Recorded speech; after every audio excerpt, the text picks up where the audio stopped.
مثالیں ملتی ہیں فضل حسین راہی یا اللہ دتا یا اس طرح کی اور مثالیں تاریخ میں رہی ہیں جس میں ورکر جو ہیں وہ سامنے آئے ہیں اور ان کو موقع ملا ہے۔ اور ہم اگر پچھلے 30 سال میں دیکھیں جس میں یہی مالدار طبقات ہمارے اوپر حکمرانی کرتے رہے ہیں تو اس میں ہم کیا دیکھتے ہیں؟ معاشی ناہمواری بڑی ہے، غریب اور امیر کے درمیان فرق بڑا ہے۔ ضروری نہیں ہے کہ آپ کے باپ دادا کا نام ہو، وہ ایک آپ کو ایڈوانٹیج تھوڑا سا مل جاتا ہے کہ انہوں نے بھی خدمت کی اور یہ اسی کا بیٹا یہ بھی خدمت کرے گا۔ اور سیاسی ورکر کی ضرورت پارٹی کو پڑتی ہے صرف الیکشن کے دوران، M P A M N S کو بھی ہماری ضرورت پڑتی ہے صرف الیکشنوں کے دوران۔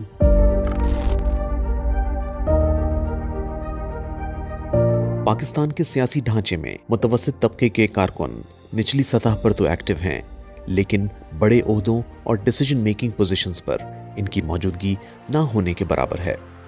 اگر مڈل کلاس لیڈرز کو اقتدار تک رسائی مل جائے تو کیا وہ تبدیلی لا سکتے ہیں؟ اور کیا ماضی میں بھی کبھی مڈل کلاس لیڈرشپ کو موقع دیا گیا ہے؟ اگر ہم تاریخ میں دیکھیں تو پاکستان کے اندر جو سب سے زیادہ جو عوام کے حق کے اندر جو فیصلے ہوئے ہیں، جو وسائل کی تقسیم کے حوالے سے آیا، فار انسٹنس اگر آپ زرعی اصلاحات کی بات دیکھیں تو وہ ایک مخصوص دور کے اندر ہوئے تھے 60-70 کی دہائی کے اندر، جب اس دوران جب 1971 کے بعد خاص کر جب پیپلز پارٹی کی حکومت آئی تو وہ ایک ایسا دور تھا جب عوام جو ہے، عام آدمی، مزدور، وہ سیاست کے اندر پرعزم تھا، وہ سیاست کے اندر حصہ لیتا تھا، بلکہ یہاں تک وہ دور تھا جب ایک عام اسٹوڈنٹ لیڈر معراج محمد خان جیسے جو 60s کی دہائی میں وہ این ایس ایف کے اندر ایک اسٹوڈنٹ لیڈر تھے، کراچی یونیورسٹی سے انتخاب ہوا ان کا، اور 1971 کے الیکشن کے بعد ان کو لیبر منسٹر منتخب کیا گیا، جس کا ہم آج تصور بھی نہیں کر سکتے۔ جو لوور مڈل کلاس ہے اور جو عام ورکر ہے اس کی ایکسیس نہیں ہے۔ ہمیں مثالیں ملتی ہیں فضل حسین راہی یا اللہ دتا یا اس طرح کی اور مثالیں تاریخ میں رہی ہیں جس میں ورکر جو ہیں وہ سامنے آئے ہیں اور ان کو موقع ملا ہے، لیکن جنرلی کنڈیوسو حالات نہیں ہیں ورکرز کے لیے۔ وہ بھی کوئی پارٹی ان پہ مہربان ہو جائے یا پارٹی کا لیڈر ان پہ مہربان ہو جائے تو ان کی سنی جاتی ہے۔ تو میرا یہ خیال ہے کہ جتنی دیر تک یہ نہیں ہوگا، ظاہر ہے مڈل کلاس جمہوریت نہیں آ سکتی، یہاں پہ کامن مین کی جمہوریت نہیں آ سکتی، یہ خواص کی جمہوریت ہے۔ نزدیک اگر آپ تاریخ کا تقاضا دیکھیں تو وہی پاکستان کی عوام کے لیے سب سے عوام دوست پالیسیاں تبھی نکلی ہیں جب اس طرح کے لوگ سیاست کے اندر سر فہرست تھے۔ اگر ہم آج بھی اگر ہم دیکھیں کہ کون سی جو وہ لوگ ہیں جو موروثی سیاست سے نہیں نکلے تو وہ اسی طلبہ تحریک سے، مزدور تحریک سے وہ لوگ نکلے، چاہے آپ پرویز رشید جیسے لوگ دیکھیں، شیخ رشید جیسے لوگ دیکھیں، اس طرح کے جتنے بھی جو لیڈر ہیں، چاہے وہ بائیں بازو سے ہوں دائیں بازو سے ان کا تعلق ہو، لیکن جو تنظیمی سیاست سے، عوامی سیاست سے نکلے ہیں وہی وہ لوگ ہیں جو ابھی تک عوام میں بھی کسی طرح سے جن کا کوئی نام ہے جو کام کرتے نظر آتے ہیں۔ بہت جگہ پر میں نے دیکھا ہے کہ اب مڈل کلاس لیڈرشپ ہے، جو خاص کر اسکینڈینیوین ہے، وہاں تو عورتوں کی ریپرزنٹیشن کئی دفعہ 60% ہے، حالانکہ عام طور پر جو ایوریج دنیا میں پارلیمنٹ کی ممبرشپ ہے وہ عام طور پر یہ سوچا جاتا ہے کہ ادھیڑ عمر ہوگا، مرد ہوگا، اور جو ہے وہ عام طور پر یہ سمجھا جاتا ہے کہ لبرل ہوگا۔ تو یہ عام طور پر لیڈرشپ ہے، لیکن اسکینڈینیویا نے اس میں چینجز کی ہیں، عورتیں بھی آ گئی ہیں 70%، اور ینگ لوگ بھی آ گئے ہیں۔ تو یہ جوں آپ مڈل کلاس کے تجربے کرتے جائیں گے نئے نتائج بھی آئیں گے۔ اور ہم اگر پچھلے 30 سال میں دیکھیں جس میں یہی مالدار طبقات ہمارے اوپر حکمرانی کرتے رہے ہیں تو اس میں ہم کیا دیکھتے ہیں؟ معاشی ناہمواری بڑی ہے، غریب اور امیر کے درمیان فرق بڑا ہے، جو مزدور کی جو بنیادی اشیاء کی جو چیزیں ہیں وہ لوگوں کی پہنچ سے باہر جاتی گئی ہیں، جو مزدوروں کی جو یونینائزیشن ہے اس کی شرح کم سے کم ہوتی گئی ہے، جو ہم دیکھیں کہ جو جنگیں ہیں، سامراجی جنگیں، وہ اس دوران چاہے اس خطے میں ہو چاہے دنیا بھر میں ہو وہ اور تیز ہوئی ہیں۔ ماحول کی ہم تباہی دیکھیں تو وہ زیادہ اس پچھلے 30 سالوں میں اور بڑی ہے۔ تو ہمارے نزدیک تو کافی واضح ہے کہ جب صرف سرمایہ دار سیاست میں ہوگا، صرف جاگیردار سیاست میں ہوگا تو وہ اپنے مفادات کے لیے سیاست کریں گے اور عوام کی جو حالت ہے وہ بد سے بدتر ہوتی جائے گی۔ اور سیاسی ورکر کی ضرورت پارٹی کو پڑتی ہے صرف الیکشن کے دوران، M P A M N S کو بھی ہماری ضرورت پڑتی ہے صرف الیکشنوں کے دوران۔ جب ان کے الیکشن چل رہے ہوتے ہیں اس ٹائم انہیں پارٹی ورکر کی یاد آتی ہے، یار یہ ہمارا قیمتی پارٹی ورکر ہے، اور اس سے ہمیں زیادہ ووٹیں مل جائیں گی. اس ٹائم اسے اٹھایا بھی جاتا ہے, لوگ لیڈرشپ گھروں میں بھی آتی ہے, 10 چکر بھی لگاتے ہیں ایک کارکن کے پیچھے. تو ہم اس طرح کے کارکن ہیں کہ مطلب ہمارے پیچھے لیڈر ہمارے MPs کو جب ضرورت پڑتی ہے, ضرورت انہیں الیکشن میں ہی پڑتی ہے, تو اس ٹائم وہ چکر لگاتے ہیں, انہیں یاد آتی ہے ایسے کارکنوں کی. چاہے آپ برازیل کی مثال دیکھ لیں, چاہے آپ ویتنام کی مثال دیکھ لیں, چاہے آپ کسی حد تک چین کی مثال دیکھ لیں, جس میں وہی محنت کش طبقہ سر فہرست آیا, اس نے اقتدار سنبھالا, تو اس میں ہم دیکھتے ہیں غربت بھی کم ہوئی ہے, اس میں عام لوگوں کی نمائندگی بھی ایوان اقتدار میں زیادہ بڑھی ہے, اس میں تعلیم کا نظام بھی بہتر ہوا ہے, یونیورسل ہیلتھ کیئر کا نظام بھی آیا ہے, لوگوں کی بنیادی ضروریات کے گرد جو ہے پالیسی سازی ہوئی ہے, جو ہم یہاں پر دیکھتے ہیں کہ نہیں ہوئی. تو ہمارے نزدیک تو یہ سوال بالکل ہی اس کا جواب الٹ ہے کہ جب عام لوگ ہی سیاست کے اندر آئیں گے تنظیمی سیاست کے ذریعے, تب ہی عوامی مسائل کے اوپر کوئی پالیسی آئیں گی جو لوگوں کے اصل مسائل کے اوپر کوئی حل نکالیں گی. کارکنان کے مالی وسائل سے جڑے مسائل کو حل کرنے کے لیے گورنمنٹ اور پولیٹیکل پارٹیز دونوں کو افیکٹو پالیسیز ڈیوائز کرنے کی ضرورت ہے, تاکہ پولیٹیکل ورکرز اپنے فائنینشیل بیک گراؤنڈ کے بجائے پرفارمنس کی بنیاد پر آگے بڑھیں. بہت بہتر کارکردگی ہوتی ہے سیاست کی اگر یہ الیکشن کمیشن ہمارا اس میں کوئی وہ کر دے, یہ پیسے والی پابندیاں ختم کر دی جائیں اور اس طرح کے معاملات نہ ہو, تو لوکل مطلب نیچے سے لوگ اٹھ کے جو ہے نا وہ اسمبلی میں جائیں, لوگوں کے مسائل بھی انہیں پتہ ہوتے ہیں, اور بہت اچھا کام ہو سکتا ہے. پڑھی لکھی کی عادت بھی آگے آ سکتی ہے اور کام کرنے والے لوگ آگے آ سکتے ہیں, اسمبلی میں پہنچ سکتے ہیں. دنیا نے اس کا بھی انتظام کیا ہے. برطانیہ کے اندر جو پارٹی الیکشن ہے وہ گورنمنٹ کرواتی ہے ان کی ممبرشپ کی بنیاد پر. کئی ممالک دنیا میں ایسے ہیں جن میں یہ جو ایڈورٹیزمنٹ ہے یا یہ جو انتخابی اخراجات ہیں یہ بھی گورنمنٹ پے کرتی ہے یا ان کا الیکشن کمیشن پے کرتا ہے. تو یہ تو سارٹ آؤٹ کیے جا سکتے ہیں. صرف اس وجہ سے کہ ابھی سرمایہ دارانہ طبقہ ہی سیاست کے اوپر غالب ہے, اس کا یہ مطلب نہیں ہے کہ وسائل سیاست کے لیے اہم نہیں ہیں. ہمیں بھی جو بائیں بازو کی جماعتیں ہیں, جو تحریکیں ہیں, جو محنت کش طبقات کے جو گروہ ہیں, جو گروپس ہیں, ان کو بہت ضروری ہے کہ سرمایہ کو اور وسائل کے سوال کو سنجیدگی سے دیکھیں. ہمیں اپنے اور طریقہ کار پیدا کرنے کی ضرورت ہے جس سے ہم اپنے جو معاشی ضروریات ہیں ان کو جو سیاسی معاشی ضروریات ہیں ان کو پورا کر سکیں. تو اگلے دنیا میں جمہوریت نے بہت آگے تک گئی ہے. ٹھیک ہے, کمپین کیسے کرنی ہے, فنڈنگ کون کرے گا, ظاہر ہے وہاں اسی لیے مڈل کلاس آ جاتی ہے نا کہ ان کو یہ مسائل نہیں ہیں, ان کو اپنے پیسے خرچ نہیں پڑتے یا ان پہ مالی بوجھ نہیں پڑتا, یا پارٹیاں اٹھاتی ہیں یا حکومت اٹھاتی ہے.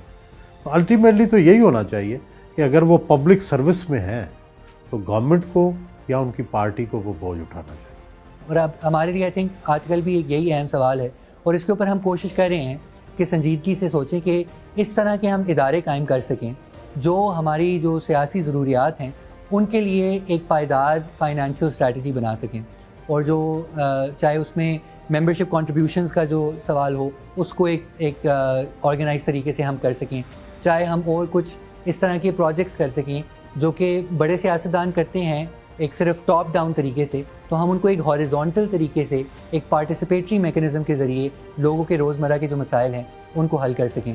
تو ہم کوشش کر رہے ہیں کہ ہم اس طرح کی کوئی آلٹرنیٹیو ارینجمنٹس کو ایکسپلور کریں. کیا متوسط طبقے کے کارکن کو ایوان اقتدار تک پہنچانا ممکن بھی ہے, یا پھر یہ تمام آئیڈیاز محض باتوں اور تقاریر تک محدود ہیں؟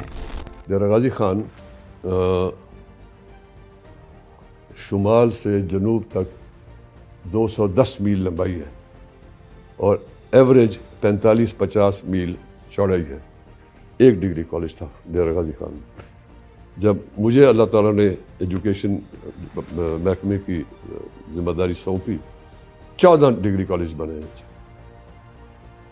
اب بھی وہ کافی نہیں ہے, آبادیاں بڑھتی جا رہی ہیں, لیکن 1 سے 14 تو میں کر کے گیا تھا. شاید اس کے بعد میرے بعد کچھ بڑے ہوں گے یا نہیں بڑے ہوں گے. میرا ایک ٹارگیٹ تھا, ایم تھا, ہم نے اچیو کیا. وہ میرا پیسہ تو نہیں لگنا, پیسہ تو حکومت کا لگنا, نشاندہی کرنی ہوتی ہے. آپ کریں, آپ میں گارنٹی دیتا ہوں آپ کو روک کوئی نہیں سکے گا. اگر آپ اسپرٹ سے جائیں گے لوگوں کے پاس, کوئی نہیں روک سکے گا. جو یوٹوپیا ہے جس میں کہ مڈل کلاس کی ایکسیس ہو, وسائل کا جھگڑا نہ ہو, اور نہ یہ ہو کہ بھئی کون کہاں کھڑا ہے, سب کو ہم ایک سٹارٹ دیں، جیسے کسی جمپ کا یا کسی دوڑ کا سب کو برابر سٹارٹ ملتا ہے. اگر وہ سٹارٹ ملے تو میرا خیال ہے کہ ہم ایک مڈل کلاس ڈیموکریسی جو ہے جس طرح برطانیہ کی ہے یا جس طرح یورپ کی ہے ہم اس تک پہنچ جائیں گے. ضروری نہیں ہے کہ آپ کے باپ دادا کا نام ہو، وہ ایک آپ کو ایڈوانٹیج تھوڑا سا مل جاتا ہے کہ انہوں نے بھی خدمت کی اور یہ اسی کا بیٹا یہ بھی خدمت کرے گا، لیکن آپ کو کوئی نہیں روکے گا اور اسی جذبے کے ساتھ اندر جائیں گے آپ. میں اور بھی اپنے طبقے کا کہہ لیں، اپنی کلاس کا کہہ لیں، نام دے سکتا ہوں، گم ہو گئے، ختم ہو گئے. They are no longer there on the surface. نہیں کرتے تھے کچھ. یہ بریک نہیں ہے، کسی پہ بریک نہیں ہے. آپ جائیں، بیچ میں جائیں اور آپ کو لوگ ضرور چنیں گے. ابھی ہمارے ہاں پہلے حق حاکمیت ہی تسلیم نہیں کیا گیا. ابھی یہی طے نہیں ہوا کہ بھئی کیا جو ووٹ لیتا ہے اس کو کتنی حکومت ملنی ہے اور اس کو کتنے اختیارات ملنے ہیں. تو یہ جو پہلا نقطہ ہے، کیونکہ ابھی اسی پر بحث جاری ہے. آپ دیکھتے ہیں کہ حکمرانوں کو فارغ کر دیا جاتا ہے یا حکمران آ جاتا ہے تو اس کو اختیارات نہیں ملتے یا اس کے اختیارات پہ تجاوز کیا جاتا ہے. تو ابھی تو ہمارا حق حاکمیت ہی چل رہا ہے. پھر آگے جب حاکمیت دنیا میں تصور ہو جاتی ہے، جب یہ طے ہو جائے گا کہ بھائی حکم جس کو ہم سلیکٹ کرتے ہیں یا الیکٹ کرتے ہیں وہ ہی حکمرانی کرے گا، تو پھر آ جائے گا کہ بھائی کس طرح کا حکمران. اگر ایک دفعہ آپ ناکام ہو گئے، ٹھیک ہے، کوئی بس نہیں. جذبہ آپ کا نہیں مر گیا، جذبہ زندہ رہنا چاہیے. آپ اسمبلی میں شاید نہ پہنچ سکیں، مقامی طور پہ تو کوئی نہ کوئی تبدیلی لے ہی آئیں گے نا. تو کبھی تو وہ رنگ لائے گی. آپ کے لیے لائے، آپ کے کسی دوست کے لیے لائے، کسی آپ کے ہم خیال کے کہیں نہ نکلیں گے، آپ ضرور نکلیں گے. We have lost that will to struggle for Pakistan. ہم مارشل لا آتا جی، ہم لوگ تو پھر ان کے مجرم ہوتے ہیں نا. آرمی کا میں ایڈمائرر ہوں. مارشل لا 4 لگے، میں 4 کے خلاف رہا ہوں، ایوب خان سے لے کے لاسٹ تک. اس کا مطلب ختم ہو گیا؟ نہیں ختم. وہ جذبہ نہیں مرا نا. ابھی تو فی الحال ہمارے سمبلز ہیں لوگ کہ یہ ریزسٹ کرتا ہے، یہ ریزسٹ نہیں کرتا، اس کو اقتدار مل جائے گا، اس کو نہیں ملے گا، یا اس کو ملنا چاہیے. ابھی تو ہماری پالیٹکس یہ ہے. ابھی اس کے بعد کی پالیٹکس آئے گی کہ وہ نیچے کی طرف ٹرانسفر ہو. پھر ظاہر ہے سیاسی پارٹیوں کے اندر ریفارمز کی ضرورت ہے، لوگوں کو سکھانے کی ضرورت ہے، ممبرشپ کی ضرورت ہے، سلیکٹ گروپس بنانے کی ضرورت ہے، جو کیبنٹ بنائی جاتی ہے پہلے سے وہ بنانے کی ضرورت ہے، ٹاسک فورسز بنانے کی ضرورت ہے، اور پولیٹیکل پارٹیز کو پولیٹیسائز کرنے کی ضرورت ہے. اس کے لوگ ممبرشپ دیں، فنڈنگ خود کرے. اب اگر فنڈنگ ہی آپ کسی سے لے کے کریں گے 4-5 انٹرسٹ گروپ سے، تو پھر آپ ان کے انٹرسٹ گروپس کے ہوسٹیج بھی ہو جائیں گے. تو یہ ساری چیزیں دیکھنی پڑیں گی. انہوں نے ہمیں مٹانے کی کوشش کی. میرے بارے میں یہ کہا گیا تھا جب میں نے محترمہ فاطمہ جناح کے حق میں اعلان کیا تھا 1964 کے پریزیڈنشل الیکشن میں، محترمہ مرحومہ ان کے مقابلے میں اٹھی تھی. یہ 2% کے لوگ، یہ فکرہ تھا اس وقت کے سٹنگ پریزیڈنٹ. اگر میں 2% کا ہوں، آپ کتنے ٹکوں کے ہیں؟ تو یہ چیزیں آپ کی مرنی نہیں چاہیے. وہ جو 2% وہ کہا گیا تھا، میرے نام پہ نہیں کہا، ممبرز کو کہا 2% کے. تو ہم دب تو نہیں گئے، لڑتے رہے. چاہے طاقتور اشرافیہ کے خلاف لڑائی ہو یا جمہوری اقدار کے لیے آواز، افیکٹو پالیسی میکنگ ہو یا پھر بنیادی حقوق، عام آدمی کے مسائل کا حل ایک لمبی جد و جہد ہے. لیکن سوال یہ ہے کہ یہ جد و جہد کرنی کس نے ہے؟ اقتدار میں بیٹھے خاندانوں نے، یا ان کو اقتدار عطا کرنے والے ڈیسیجن میکرز نے، یا پھر عوام نے جو ہمارے آئین کے تحت اقتدار کے حقیقی وارث ہیں؟ Thank you for watching the full video. If you want to see more of such meaningful content, show your support by hitting the subscribe button.